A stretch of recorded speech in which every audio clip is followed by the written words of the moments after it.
বাংলাদেশে তো সেই রকম কোনো ইনফ্রাস্ট্রাকচার নেই যেখানে তারা ভালো ইঞ্জিনিয়ার, ভালো ইকুইপমেন্টস, যন্ত্রপাতি, ঠিক আছে, এইসব দিয়ে তারা কাজ শুরু করবে।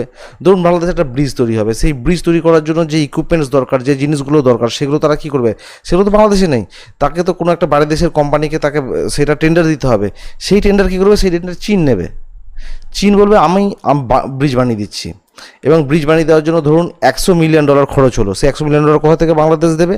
সে চীনের কাছ থেকে ধার নিয়েছে, সেখান থেকে $100 মিলিয়ন চীনকে পেমেন্ট করলো।